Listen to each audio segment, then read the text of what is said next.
leave your horse, cowboy.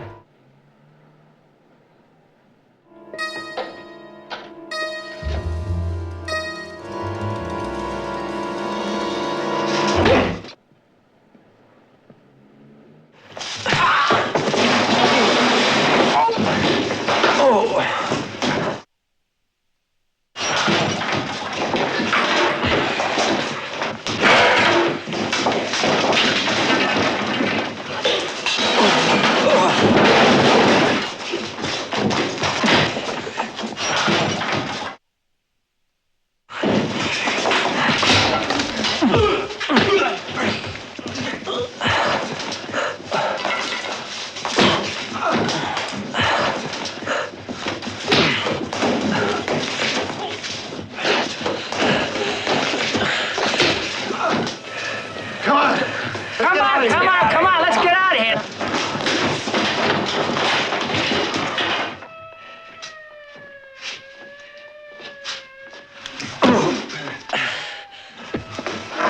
Beaten bloody and swarmed by a whole room, this man still refuses to go down. And that raw, stubborn grit is exactly the thing you need to understand about him. Behind that iron fist is a lone sheriff who ruled the West, a wild, hot-tempered cowboy with no patience for red tape.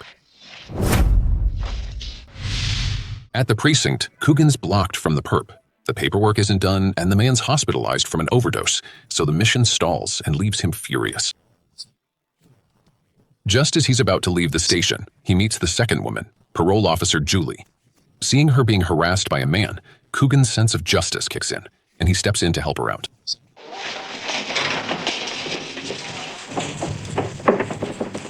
To his surprise, this seasoned ladies' man finds that his usual charming moves simply fail to work on her. Then one of Julie's parolees comes for help. This crushed Coogan's dream, so she had to leave him with deep regret. He thought he'd return west to finish the job, but on the way to the airport, the perp's girlfriend led a sudden ambush. The convict not only seizes the chance to escape, but he also swipes his service weapon. This sudden turn of events made him lose face before his NYC police colleagues. He was ordered to return west immediately, but he chose to disobey orders, secretly swearing to capture the criminal himself. Actually, the NYC police complained to his boss, ordering him to return west. Coogan left the station full of resentment, but his determination and persistence really impressed Julie. They had a heart-to-heart talk outdoors. This made her feel Coogan was mysterious, hard to figure out. But when she talked about the meaning of pity, he stops and tells her a story. This tale finally lets Julie see the softer side of this tough man, and she is completely moved. This time, she initiates a passionate kiss, takes him back to her place, and cooks him a large bowl of noodles herself. During this time, Coogan invites her to visit his hometown and see it. The Arizona town has changed, and Julie has secretly let down her guard, expecting something will happen between them. She even fantasizes about a beautiful future for the two of them.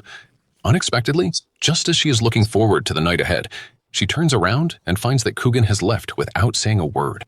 It turns out that Coogan discovered the criminal's hippie girlfriend, who led the attack at the airport, was actually a parolee under Julie's supervision. So he steals her file and quietly sneaks out of Julie's apartment. Their little romantic fling comes to an end, and just like that, they drift apart. Now, he encounters the third woman in his life, the criminal's girlfriend, Lenny. Their first meeting takes place inside the prisoner's hospital room. She has a beautiful, innocent face, yet she tells Coogan a green worm lives in her head and glows at night. Coogan clearly knows the implication. It's a mix of attraction and pity. Lenny is a classic hippie girl, only 17 years old. She looks harmless, but she is actually cruel.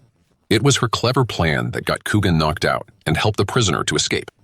She cheers with excitement as the criminal grabs Coogan's gun. Coogan tracks her down, slips into her place, and finds Lenny waiting there. She once gave Coogan a hard time, but now he turns the tables with his own methods. Coogan never forgets his goal of finding the criminal, so when Lenny cooperates, he follows her to an underground pool hall. As you saw earlier, everyone scatters when police arrive. It's now midnight. Lenny tells Julie all about her night with Coogan, and when he later confronts Julie about it, she's left speechless. He could only turn away in silence. Fed up, Coogan finally finds Lenny again. This time, he won't hesitate to use force. Terrified by his threats, she leads him to the Cloisters Museum, the real hideout, and Coogan will not give the fugitive a single chance. After a wild motorcycle chase, Coogan finally captured the fugitive and handed him over to the local New York police chief. Eventually, after completing all the legal paperwork, he gets the prisoner and starts his trip home. As he reaches the Pan Am building helipad to board his flight, a woman runs up to him, embracing him warmly for a final goodbye. It turns out to be Julie, and she is wearing a stunning, bright red dress. The film ends on that note.